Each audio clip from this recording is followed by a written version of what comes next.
पंच परमेष्टि पकवाने के अनंत अनंत सिद्ध परमेष्टि पकवाने के 1008 देवादेव शिवपारशनाथ भगवान के 1008 देवादेव वाशुपूज भगवान के आचार्य भगवान अमृत चंद्र स्वामी के आचार्य भगवान विद्यासागर जी महाराज के आचार्य भगवान विशुद्ध सागर जी महाराज के आचार्य भगवान विभव सागर जी महाराज बोले श्री 108 सिद्ध सागर जी महाराज की बोले एल्लम सिद्ध सागर जी महाराज की जय। मनुष्य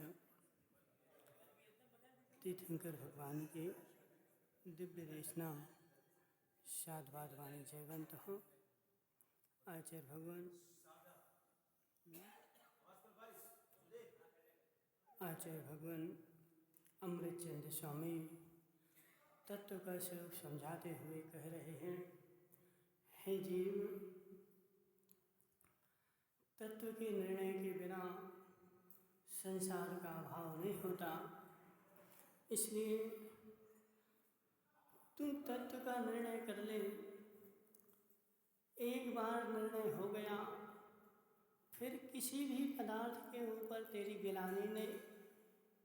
सारे पदार्थों को तुम समदृष्टि से देखेगा, क्योंकि कोई भी पदार्थ गिलाने का कारण है ही नहीं। गिलाने का कारण तो मेरी अज्ञानता है। गिलानी पदार्थ से होती नहीं, भानु प्रताप जी, गिलानी पदार्थ से होती नहीं। यदि गिलानी करने की तुम्हें आवश्यकता है तो अपनी अज्ञानता से करो। मेरी जो अनादि काल से अज्ञानता बैठी हुई है उससे तो गिलानी आई नहीं। और कोई भी पर पदार्थ देखा तो उसमें गिलानी जल्दी आ गई। मन शुक्ला जी, हमारा बस कहाँ चलता है? पर वस्तु में। हमारा बस कहाँ चलता है? पर द्रव्य में। अपने में निमेश पंडित जी, तुमसे बोला जाए कि तुम अपना मकान मिटा लो, इसका वास्तु ठीक नहीं है। वास्तु ठीक कर दोगे तो तुम माला माल हो जाओगे। निमेश पंडित जी, निमेश पंडित जी, अभी तुम्हारा सारा मकान नीचे डला मिलेगा और उसका वास्तु क्यों? क्योंकि वह तो परवस्तु है ना। परवस्तु में बदलाव की बात आए हम तुरंत खड़े, लेकिन निज मकान का वास्तु खराब है उसको नहीं देख रहे। बरामीलाल जी, निज मकान का वास्तु इतना खराब है, इतना खराब है कि अनादि काल हो गए, किंचित मात्र भी तुम्हारे परिणामों में उन्नति नहीं हुई। सेठ जी साहब खूब मेहनत करते, महाराज खूब मेहनत करते, खूब काम करते, लेकिन पैसा ठहरता नहीं है। ना जाने कितना कमाते धर्मेश भाई, खूब कमाते, लेकिन पैसा ठहरता नहीं है। ना जाने कहाँ से चला जाता। तुम्हारे मकान का एक कोना टेढ़ा है, तो काका जी, मकान का जो पीछे वाला कोना है वह टेढ़ा है। उस कोने से तुम्हारा सारा पैसा निकल जाता है। उस कोने को ठीक करना पड़ेगा। वह कोना ठीक हो जाएगा, सारा पैसा रुकने लगेगा। वह कोने से पैसा आता है क्या?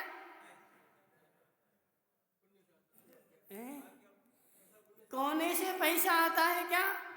उकामत जी, और कोने से पैसा जाता है क्या? ओहो, सुदीप पंडित अभी जाएगा, सुदीप पंडित अभी जाएगा। बोले बहुत समस्याएं हैं, वो विधान कर लो। कौन सा? महामृत्युंजय। सारी मृत्युओं को जीत लोगे, महामृत्युंजय विधान कर लो, वास्तु विधान कर लो। और कौन कौन से? वो काल सर्प योग है, क्या नाम? कीर्तेश भाई, काल सर्प योग कर लो, सारे सर्प उतर जाएंगे। इनको करने के लिए 1 मिनट में तैयार। वो कहाँ गए? हितेश मुंगानिया नहीं आया? चला गया बेचारा, चला जान दो। निमेश पंडित जी, पर में बदलाव करना हो तत्पर खड़े हैं, बिल्कुल ऐसे नहीं। भानु प्रताप जी, पर में बदलाव की बात करो, इस हॉल में जगह नहीं मिलेगी, इस हॉल में जगह नहीं मिलेगी। क्यों? क्योंकि मुझे तो अपना कुछ करना ही नहीं, जो करना है सो पर में करना है। सो पर में करने के लिए तुरंत खड़े हैं, तत्पर खड़े हैं, लेकिन निज का वास्तु खराब है। उस वास्तु के ऊपर किंचित मात्र भी नजर नहीं है। पर में बदलाव करने के लिए मुझे अपने में कुछ करना ही नहीं पड़ता, इसलिए पर का बदलाव हम कर देते हैं। पर के बदलाव से त्रिकाल में भी तुम्हारा वास्तु ठीक होने वाला नहीं है। कोठारी जी, कोठारी जी, वास्तु ठीक नहीं करना है, वास्तु ठीक नहीं करना है, समझना, समझ। तुम अभी बोल रहे होगे, अभी कोई आ जाएगा वास्तु ठीक करवाने, सो फिर नहीं बोलोगे, फिर तो तुरंत खड़े हो जाओगे कि हमें भी वास्तु ठीक करवाना है, हमारा भी वास्तु। निमेश पंडित जी, हमारा भी वास्तु खराब चल रहा है, थोड़ा ठीक कर दो, हमारे घर में खुशहाली आ जाए। घर में खुशहाली वास्तु से नहीं आएगी, तुम्हें निज में परिवर्तन करना पड़ेगा, निज तत्व ज्ञान को जानना पड़ेगा। क्योंकि कोई भी हमें दुख दे नहीं सकता और कोई भी मुझे सुख दे नहीं सकता। राजमल सेठ, सुखी हो कि दुखी हो? है? सुखी हो कि दुखी हो?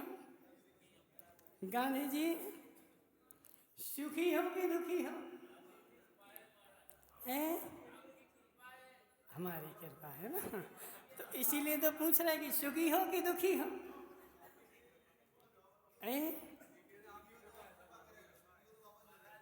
सुनो सुनो, वैसे कैसे? वैसे सुखी नहीं थे। ज्ञान हम अपना वापस ले लें तो दुखी हो जाओगे, समझना। कोई भी सुखी होता नहीं, कोई भी दुखी होता नहीं। अभी भानु प्रताप के बाल पटाने बैठ जाओ। भानु प्रताप जी, तुम्हारे पूरे बाल पटा दिए जाएं, सुखी होगे कि दुखी होगे?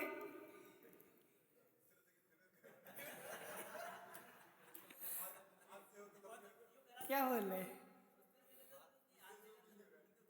समझना। मनसुख लाल जी, जिसकी इच्छा नहीं है केश लंच करने की, उसके बाल पटा दो। समझना, उसके बाल पटा दो। राजू भाई, वह 3 दिन तक रोएगा, 3 दिन तक रोएगा, और एक निकालोगे और ऐसे चिल्लाएगा कि पूरे घाटोल के लोग आ जाएंगे मंदिर में कि मंदिर में कौन क्या हो गया। भानु भाई, क्यों आ जाएंगे? क्यों आ जाएंगे? क्योंकि तुम्हारी इच्छा नहीं थी, इसलिए तुम्हें दुख हो रहा है। और इच्छा होती तो सुख होने लग जाता। मात्र उस निमित्त को ही मत देखते रहो, अपने अंदर के निमित्त को देखो, अपने अंदर के वास्तु को ठीक कर लो निमेश पंडित जी, बाहर के सारे वास्तु ठीक हो जाएंगे। बंदर का वास्तु बाहर के वास्तु के अधीन नहीं है।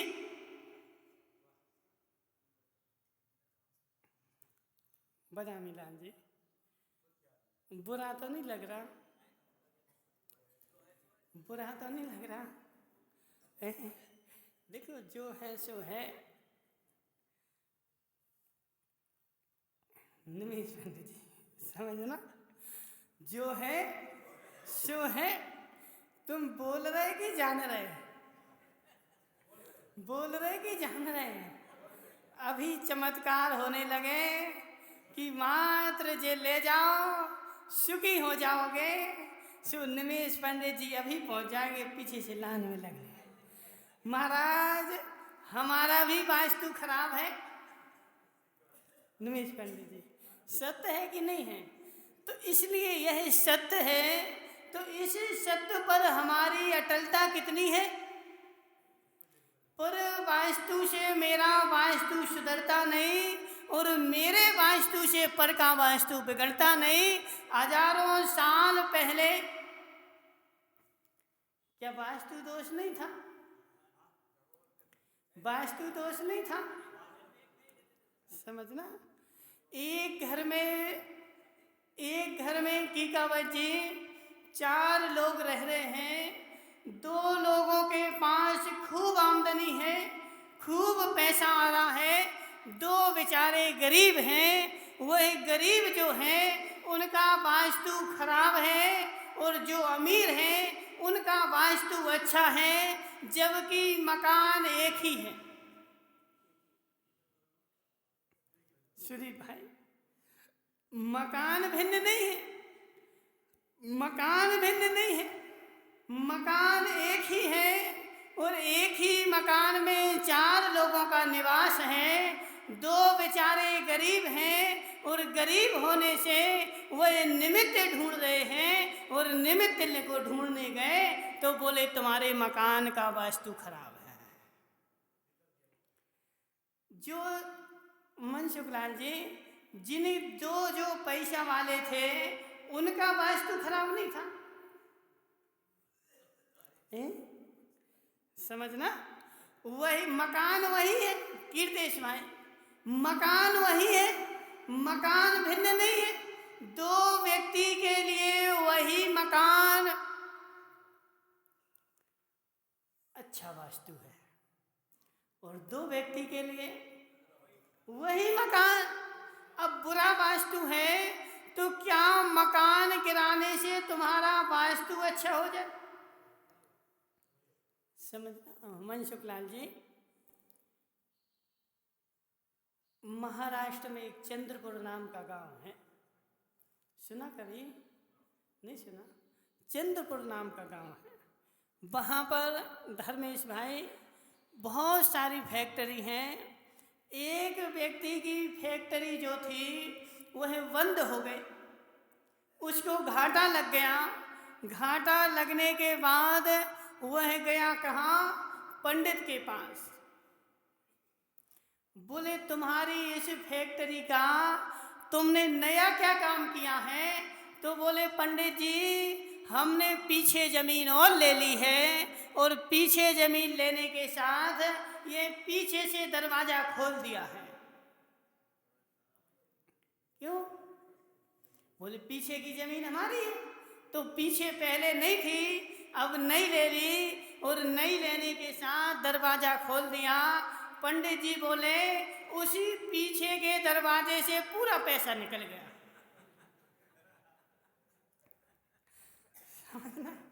ओकावा जी, कहाँ से निकल गया? पीछे के दरवाजे से पूरा पैसा निकल गया। अब तुम एक काम करो, या तो उस जमीन को अलग कर दो या फिर तुम एक काम करो, उस जमीन का वास्तु अच्छा करना है तो वहाँ एक जिन मंदिर खड़ा कर दो। ठीक है ना? वहाँ मंदिर खड़ा करोगे तुम्हारा वास्तु ठीक हो जाएगा। तुम पुनः माला माल हो जाओगे। निमेश भाई, उस व्यक्ति ने वहाँ पीछे मंदिर खड़ा कर दिया और फिर वह आचार्य जी के पास आया पंच कल्याण करवाने के लिए, समझना। और फिर आचार्य जी ने हम लोगों को भेज दिया, बोले हमें तो समय नहीं है, तुम लोग जाओ, उसे पंच कल्याण करवाया। हम लोग गए, पंडित जी आए जिनका वास्तु था।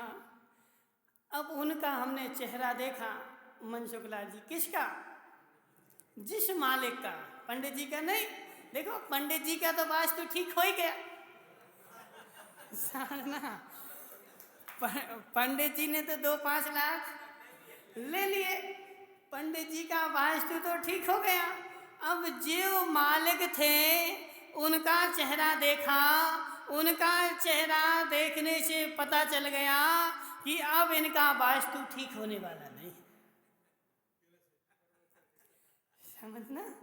इनका वास्तु ठीक होने वाला नहीं है, इनका वास्तु तो बिगड़ ही चुका है। अब तो मंदिर नहीं महामंदिर बना लो, अब इनका वास्तु ठीक होने वाला नहीं है, इनके पाप का उदय आ गया है। अब उसने मंदिर बनवा दिया, निमेश भाई। और मंदिर बनवा करके 10-25 लाख उसने खर्च भी कर दिए। क्यों? बोले माला माल हो जाएंगे। 25 लाख खर्च करने के बाद वह 3 साल बाद फिर हमारे पास आया। उससे पूछा, बोले तुम्हारा वो फैक्ट्री चालू हो गई, सब वास्तु ठीक हो गया? अरे महाराज कछु नहीं भाव, वो फैक्ट्री तो बोले बंद हो गई, और वह फैक्ट्री तो हमने बिकाऊ कर दी और गांव में एक दुकान खोल ली। न मंदिर बनाने से वास्तु सुधरेगा, न कोना सुधारने से वास्तु सुधरेगा। जब पाप कर्म का उदय आता है तो सबसे पहले चेहरे का वास्तु खराब होता है। बरामीलाल जी, तुम्हारा चेहरा चमक रहा है, समझना, तुम्हारा चेहरा चमक रहा है, वह तुम्हारा चेहरा पुण्य से चमक रहा है।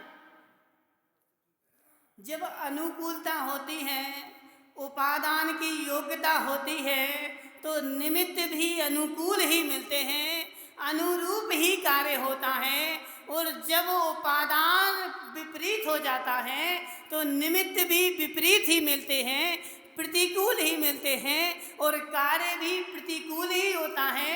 इसलिए जो ज्ञापक निमित्त है, कौन सा निमित्त?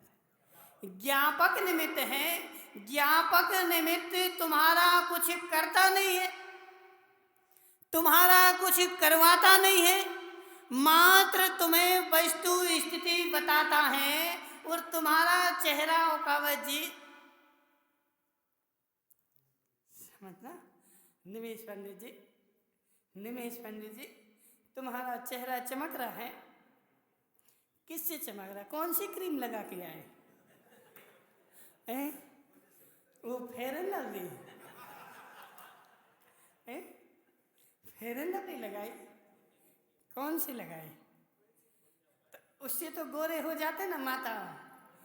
फेयर एंड लवली लगा लो, जो गोरे हो जाते कि नहीं होते? हाँ ना तो बोलो, नहीं होते तो क्यों लगाते फिर? यह है तुम्हारी मान्यता। फेयर एंड लवली से यदि गोरे होते होते तो धर्मेश भाई 2-4 दर्जन ले जाकर के भैंस को लगा देना अच्छी। 2-4 दर्जन ले जाकर के।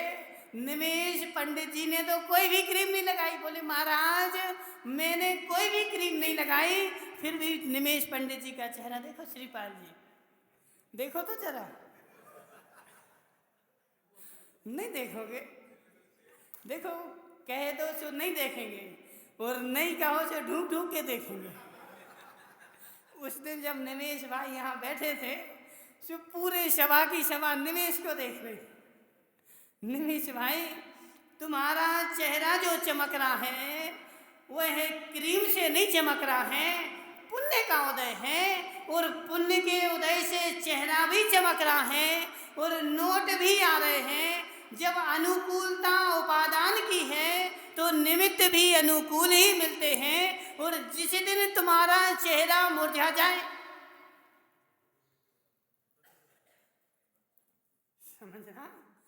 समझना वस्तुपाल जी जोधावर, तुम कौन सी क्रीम लगाते? कोई नहीं लगाते। क्यों? तुम्हारे पास क्रीम नहीं है? क्रीम नहीं तुम्हारे पास है? क्रीम लगाने से चेहरा चमकता नहीं और क्रीम नहीं लगाने से चेहरा मुरझाता नहीं। जिस दिन चेहरा मुरझा जाए, समझना, जिस दिन चेहरा मुरझा जाए फिर कितनी क्रीमें लगाते रहो। देखो काला व्यक्ति भी, एक माता देखो, शुभग नाम कर्म है और शुभ नाम कर्म है। कौन कौन से? शुभग नाम कर्म है और शुभ नाम कर्म है।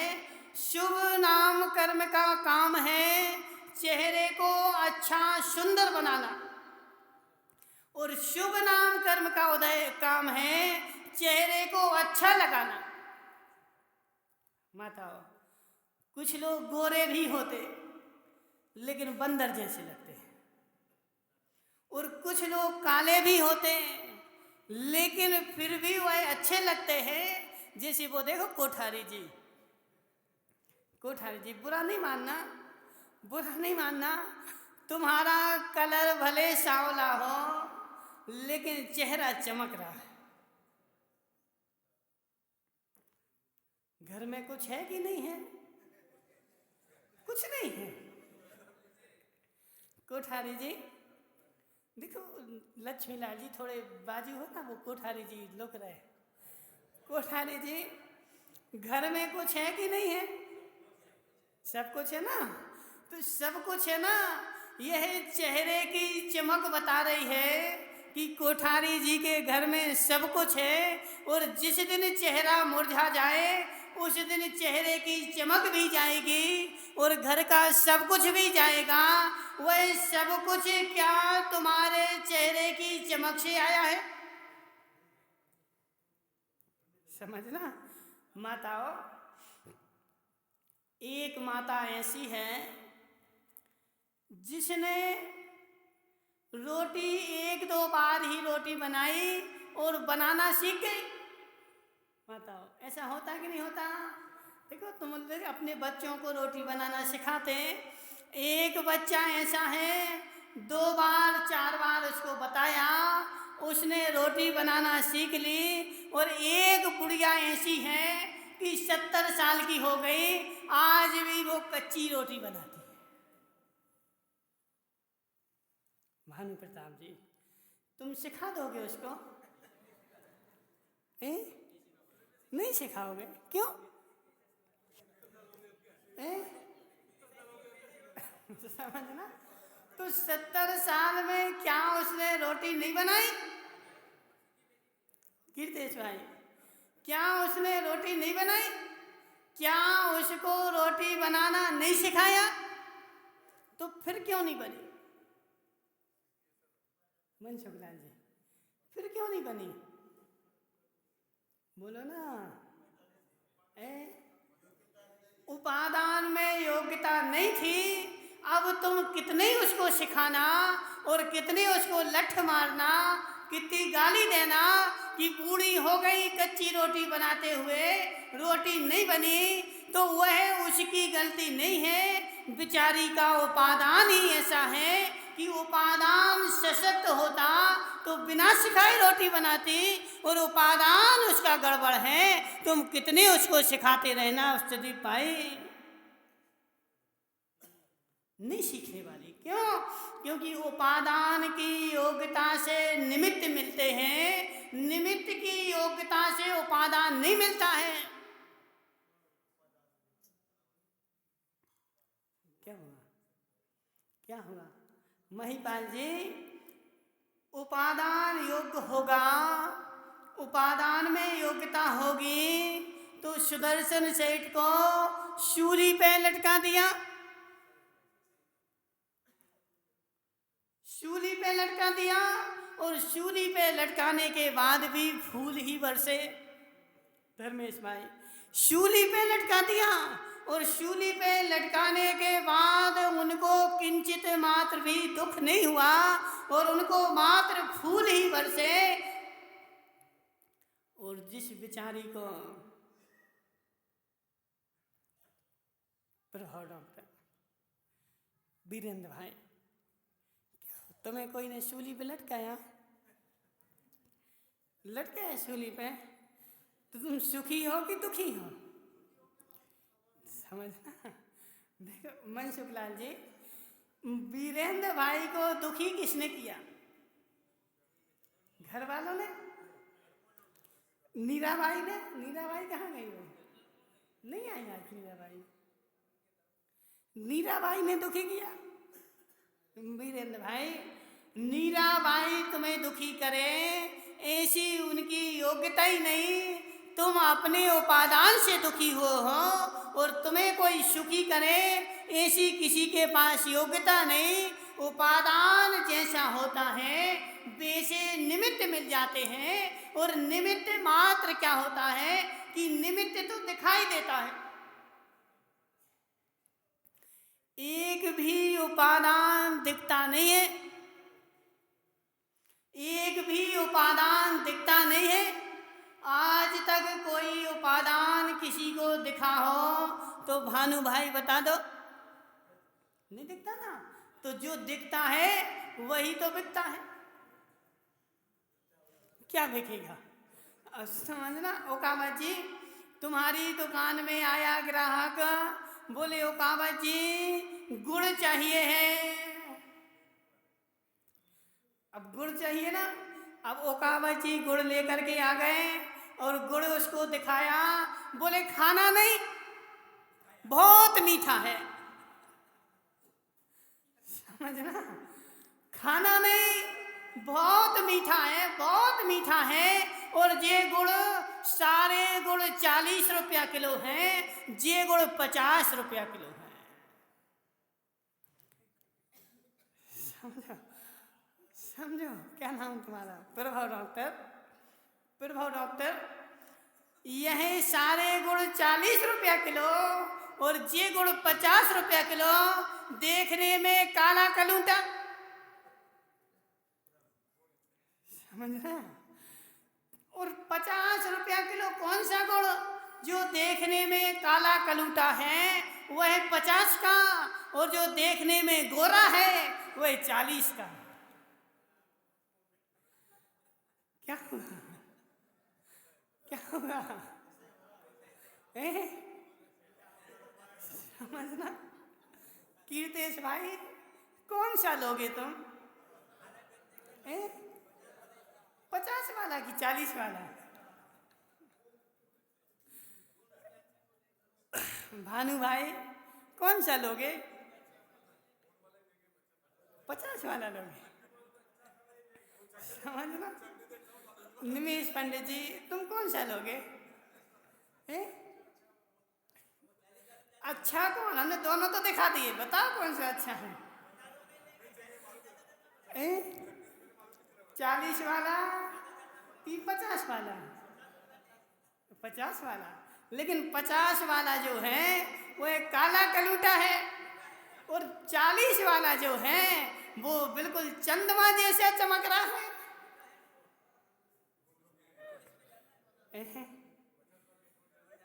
कौन बताएगा? धर्मेश भाई तुम बता दो, कौन सा लोगे? 40 वाला, 50 वाला लो, काला वाला?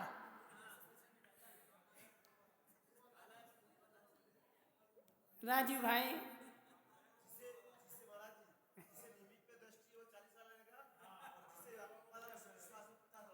समझना। समझना। निमेश पंडित जी, तुम अर्थुना गए थे, क्या देखा था तुमने? क्या देखा था? 40 वाला लाए थे कि 50 वाला लाए थे?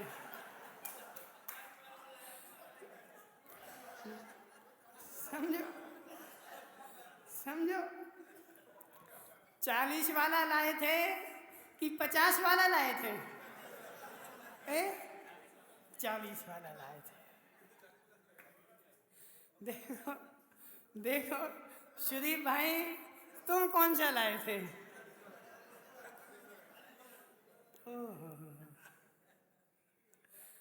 अभी तो सब बोल रहे थे, बोले महाराज हम तो 50 वाला लेंगे, 50 वाला लेंगे। कहना सरल है, करना कठिन है। जब दुकान पे जाते, वो कहा जी अब देखो तुम ही बता दो, तुम्हारा 40 वाला गुड़ ज्यादा बिकता है कि 50 वाला ज्यादा बिकता है? 40 वाला बिकता है। बोले कोई से 50 बोलेंगे से वो डंडा लेके और आ जाएगा कि पूरे गांव में तो 40 का बिक रहा और तुम 50 का दे रहे, हम ही मिले लूटने के लिए। 40 में नहीं लेगा, 50 वाला माल तो 30 में लेगा। ये करिया कलूटा कौन ले रहा? समझना समझना निमेश भाई, जो दिखता है वही बिकता है, जो नहीं दिखता है वह नहीं बिकता है। उसकी मिठास तो अंदर में है, मिठास तो अंदर में है। मनसुखलाल जी, मिठास बाहर में दिखती नहीं और मिठास वाला गुड़ बिकता नहीं। जो बाहर में दिखता है वही बिकता है और संसार में भी यही हो रहा है। अब तुम कितने ही कहो सुदीप भाई कि हम तो 50 वाला लेंगे, हम 50 वाला लेंगे। लिया तुमने 50 वाला है, लिया तुमने 50 वाला।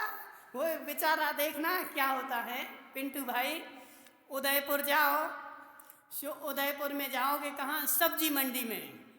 अब सब्जी मंडी में वो हाथ ठेला पर वो केला बेच रहा होगा, समझ रहे ना? जो घाटोल में मिल रहे कितने? बोले 30 के 12, और उदयपुर में मिल रहे थे कितने? 20 के 12।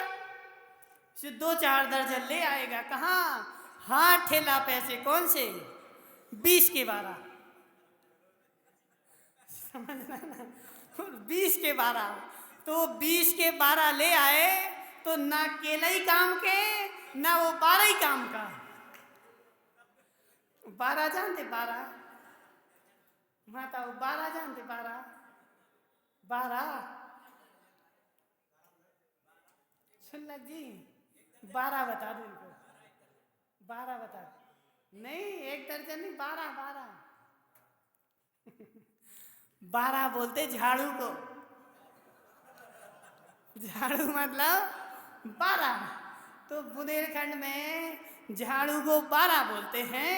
तो ना वो केला 12 ही काम के, ना वो 12 ही काम का, ना खाने के काम के और ना फेंकने के काम के।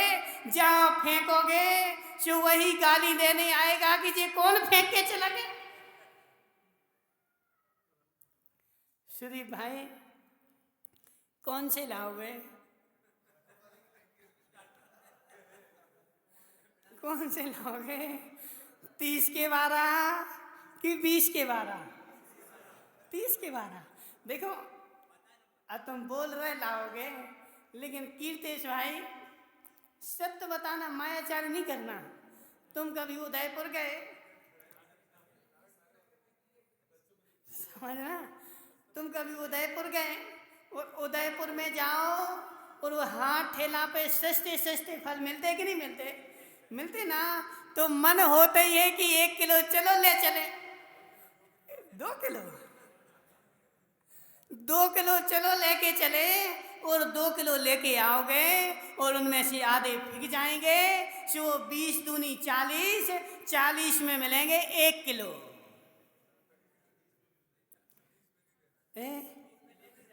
30 में नहीं लेंगे, 30 में नहीं लेंगे। क्यों नहीं लेंगे? क्योंकि उसकी अच्छापन अंदर में है, बाहर तो दोनों एक से दिख रहे हैं। श्रीपाल जी, बाहर दोनों एक से।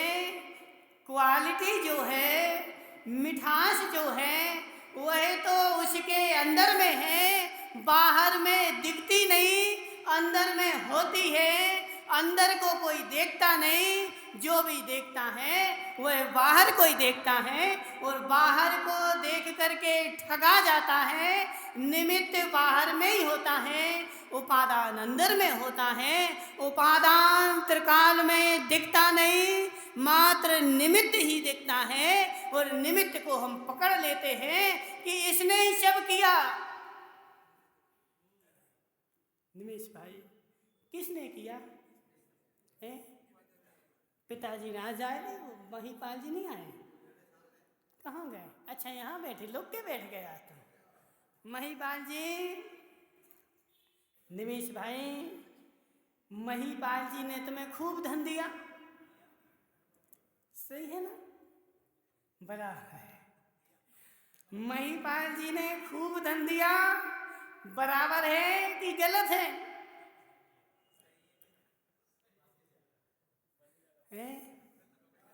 निमित्त की ओर से देखोगे तब तो ठीक है, लेकिन उपादान की ओर से देखोगे गलत है। सुनो महिपाल जी,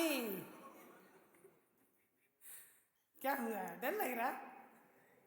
डर लग रहा तो नहीं बोलते हैं। चलो देखो, सत्य तो ऐसे ही है, कोई किसी को धन दे नहीं सकता, कोई किसी को धन दे। राजू भाई, ऐसी किसी में योग्यता ही नहीं। तुम कितना दे देना, कितना दे देना, बांध में पानी कितना आएगा?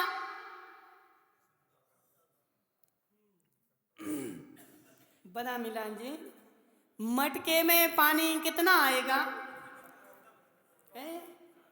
मटके में पानी कितना आएगा? जितनी मटके की योग्यता होगी, योग्यता नहीं है, पानी भरोगे कहाँ जाएगा? निमेश भाई, अब नहीं बोलना कि पिताजी ने हमें धन दिया, पिताजी ने हमें धन दिया। यदि मटके में योग्यता है तो पानी तो बरस रहा है, समझना। ओकाबा जी, तुम धन कमाते हो कि नहीं कमाते? धन कमाना कठिन है कि सरल है? बोलो ना। धन कमाना सरल है कि कठिन है? सरल है।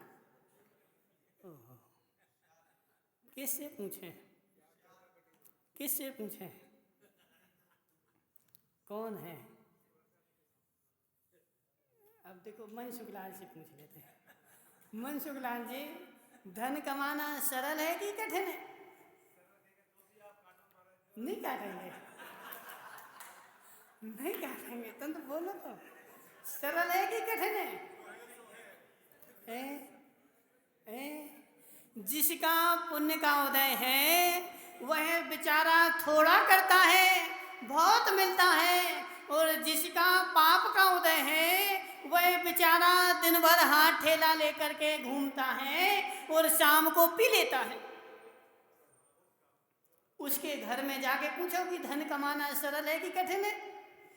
मनसुख लाल जी, बुंदेलखंड के लोग बीड़ी बनाते, बीड़ी जानते ना, वो पीने वाले, वह बीड़ी बनाते हैं, और 1000 बीड़ी बनाओ, जब तुम्हें 25-50 रुपया मिलेंगे। कितनी बीड़ी?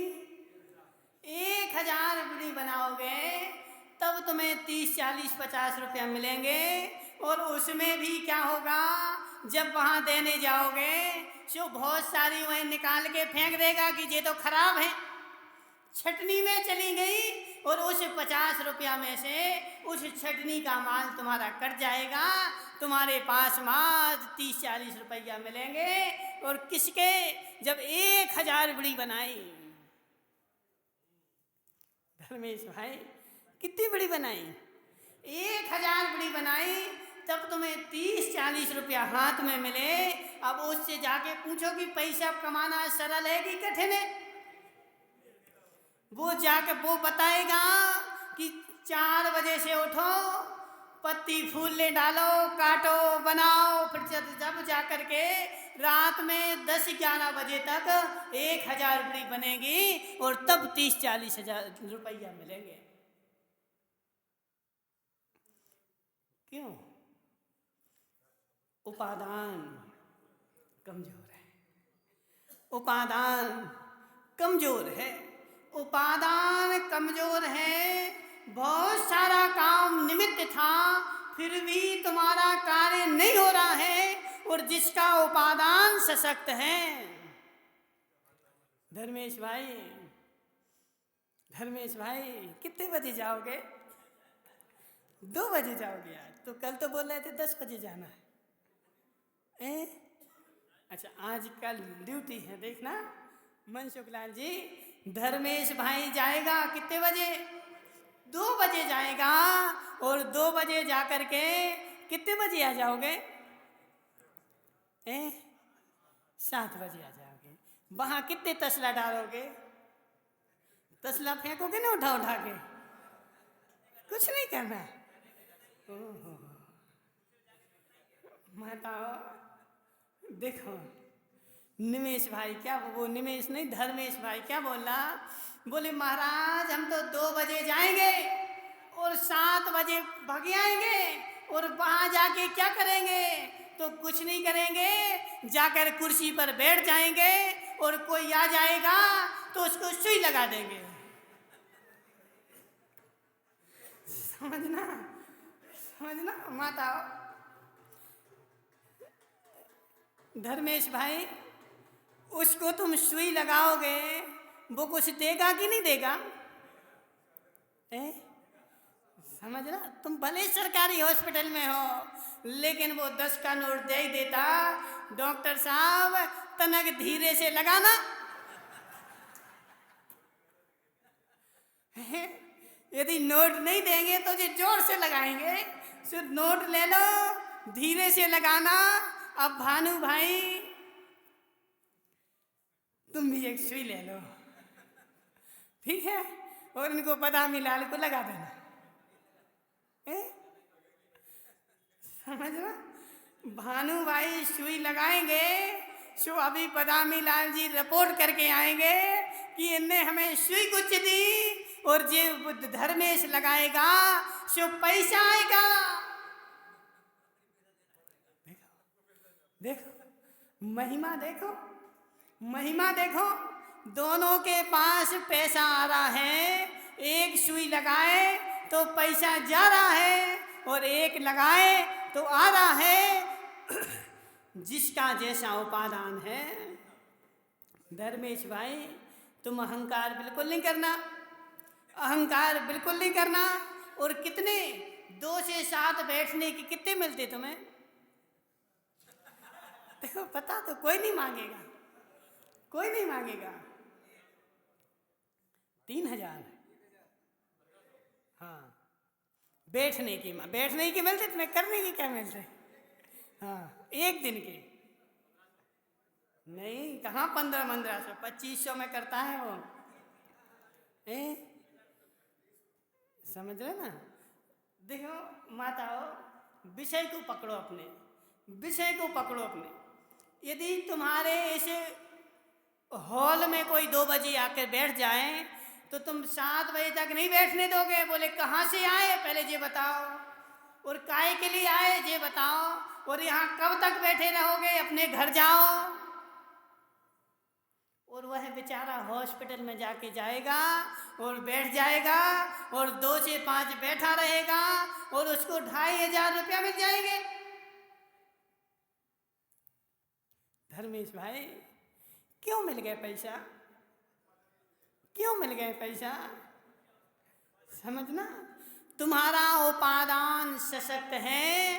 तुम निमित्त को देखोगे जो कहेगा हमने काम किया, हमने इंजेक्शन लगाए, हमने दवाई दी, तो दवाई तो भानु भाई भी दे देंगे। इनको जाके ले जाना कल से। भानु भाई तुम भी चले जाना और इनके बगल में बैठ जाना। कोई आए तो इंजेक्शन लगा देना और दवाई दे देना, इतना ही तो करना है। कोई बड़ा काम थोड़ी है। ए?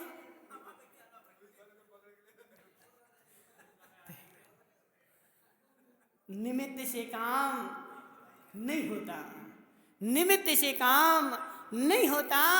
काम जब भी होगा उपादान से होगा, जैसा उपादान होगा वैसा काम होगा। लेकिन उपादान दिखता नहीं है, निमित्त दिखता है। और निमित्त को देख करके सारा श्रेय हम निमित्त को ही दे देते हैं कि इसी ने सब कुछ किया, इसके कारण ऐसा हुआ। ये नहीं होता, समझना समझना। भानु भाई, तुम नहीं होते तो मंदिर नहीं चलता, ज्यादा चलता। क्या बोला, क्या बोला? देखो, हमने नहीं बोला कुछ भी। भानु भाई तुम्हारे मित्र ही बोल रहे हैं, तुम्हारे मित्र ही बोल रहे हैं। क्या बोले? भानु भाई नहीं होते तो मंदिर ज्यादा चलता।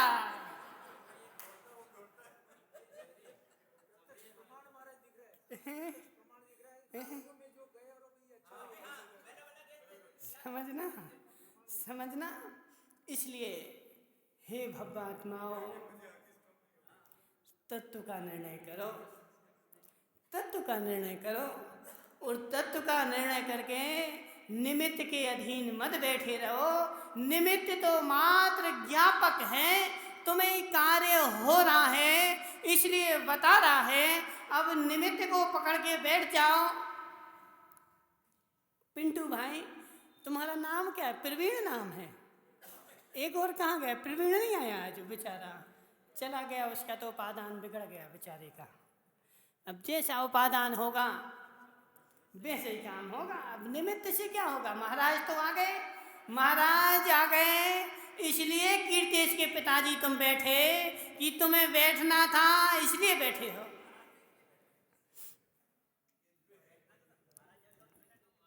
नहीं नहीं बदामीलाल जी, ऐसा नहीं है। महाराज आए इसलिए बैठे हो, तो फिर पूरे घाटल को बैठना था। तुम्हारे बैठने की योग्यता थी इसलिए महाराज निमित्त बन गए। तुम्हारे बैठने की योग्यता नहीं होती तो महाराज तो आए हैं। कौन कौन बैठा है? समझना। अपन पिंटू भाई से बोल रहे थे, पिंटू भाई तुम्हें कभी बुखार चढ़ा? इनको तो आया था ना। राजू भाई तुम ही बता दो, राजू भाई तुम्हें बुखार आया था कि नहीं? आया था। अभी है? नहीं है ना। जब बुखार आया था तुम डॉक्टर के पास गए थे कि नहीं गए थे? तो डॉक्टर ने वो थर्मामीटर लगाया था कि नहीं? समझना समझना। ओकावा जी, राजू भाई को डॉक्टर ने थर्मामीटर लगाया था और थर्मामीटर लगा करके ऐसा देखा था 102 डिग्री बुखार हो गया। किसको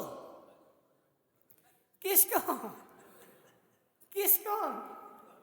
निमेश भाई, किसको हो गया बुखार? थर्मामीटर को हो गया ना। तो थर्मामीटर को इंजेक्शन लगा दो।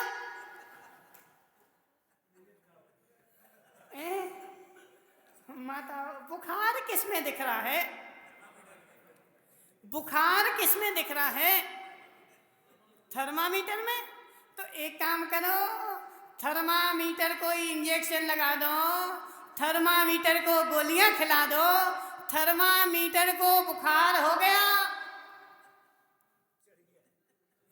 बुखार चढ़ गया। राजू भाई, थर्मामीटर को बुखार चढ़ गया, अब उसको ही गोलियां खिलाओ कि तुम गोलियां खाओगे? थर्मामीटर नहीं खाएगा। कीर्तेश भाई, थर्मामीटर नहीं खाएगा। बुखार किसको चढ़ा? बुखार किसको चढ़ा सरपंच जी? थर्मामीटर को चढ़ा। तो थर्मामीटर को गोलियां खिला दो और तुम अपने एक काम करना राजू भाई, अब जाना सो चेक करा करके दवाई लिखवा लेना और फिर डॉक्टर से बोलना कि पैसा भी तुम थर्मामीटर से लो। जो जो बीमार है वो पैसा दे और जो बीमार है वह गोलियां खाए, मैं क्यों पैसा दूं?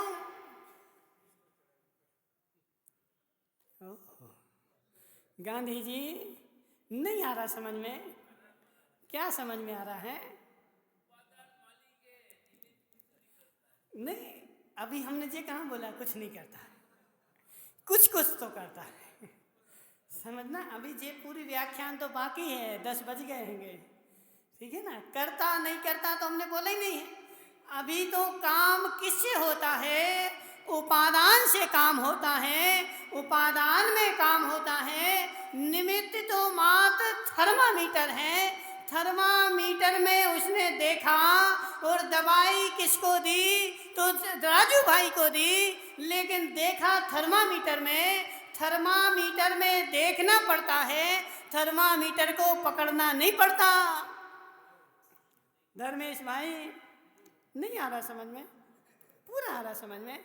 थर्मामीटर में देखना पड़ता है, थर्मामीटर निमित्त है, लेकिन कार्य उपादान में हो रहा है।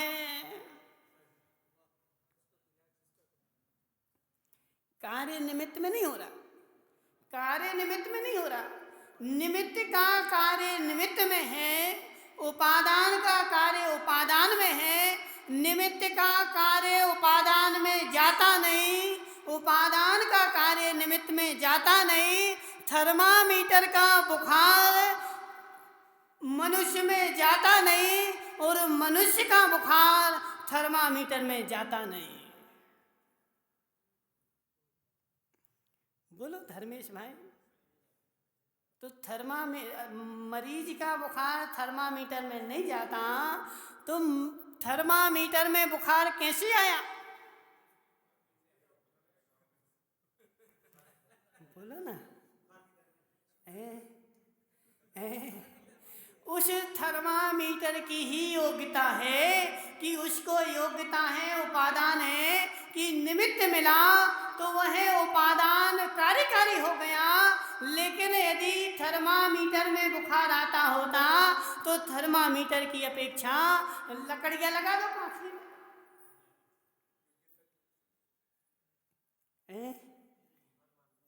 भानु भाई एक काम करना, राजू भाई अब तुम थर्मामीटर नहीं लगाना, क्योंकि तुम्हारा बुखार थर्मामीटर में जाता ना, तो तुम थर्मामीटर के बुखार के कर्ता तुम हो, तो फिर एक थर्मामीटर की जगह एक लकड़ी लाना और लकड़ी लगा लेना।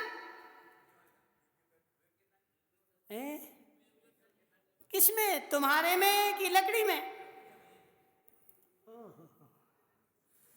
तुम्हें समझ में आ रहा? मनसुख लाल जी समझ में आ रहा? बोलो ना, समझ में आ रहा? सुदीप भाई, तो निमित्त जो है जैसी उपादान की योग्यता होती है वैसा निमित्त उपस्थित होता है, इसलिए निमित्त को दोष देना मिथ्या दृष्टि।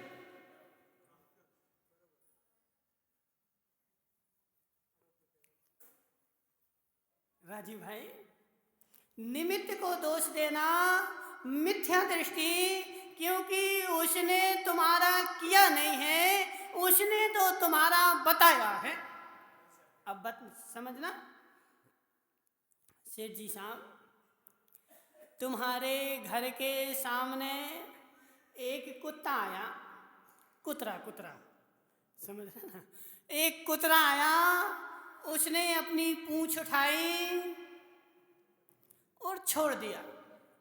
समझना, वह कुतरा आया, उसने पूंछ उठाई और तुम्हारे शटर के बगल में छोड़ दिया। अब वह कौन? राजू तुम्हारे घर के बगल में रहते, तो राजू भाई ने देख लिया। अब राजू भाई गए ऊपर और सेठ जी से बोले, सेठ जी बोले क्या हो गया?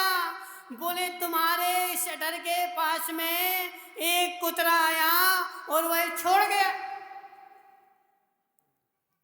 अब सेठ जी ने क्या किया, बोले राजू भाई को 4 सुनाई। बोले जब वो छोड़ रहा था तो तुमने भगाया क्यों नहीं? तुम्हें तो मजा आ रहा था कि छोड़ दे दो, फिर हम सेठ जी से बोलने जाएंगे। सो पहले तुमने उसके छोड़ने का मजा लिया, अब हमारा मजा लेने आ गए। समझना, ऐसा होता कि नहीं होता? निमेश भाई बोलो ना। देखो, यदि कहीं लड़ाई हो जाए और वो कोई देख रहा हो और पुलिस से बोलने जाए, सो पहले पुलिस तो उसी को पकड़ेगी कि तुमने बचाई क्यों नहीं, तुम क्यों देखने आ गए। समझ रहे? तो ऐसे सेठ जी ने राजू भाई को खूब सुनाई। राजू भाई समझ गए कि अब हमें निमित्त भी नहीं बनना।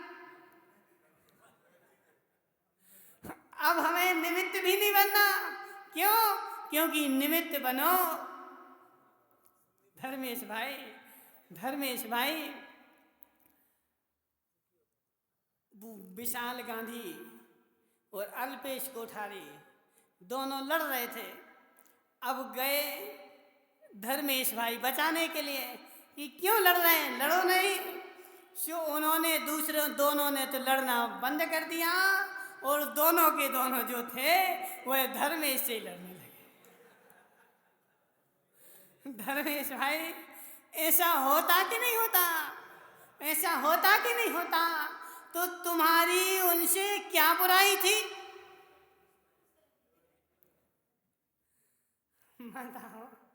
माताओ, देखो, तत्व ज्ञान को तो समझना ही पड़ेगा।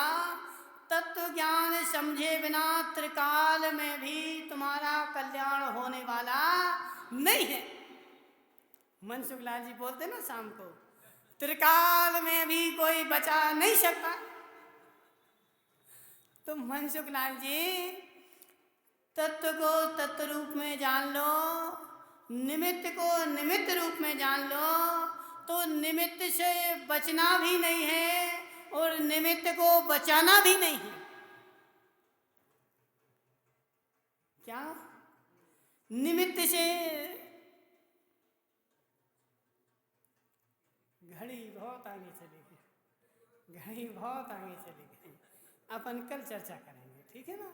याद दिला देना, निमित्त से बचना भी नहीं है और निमित्त को बचाना भी नहीं है।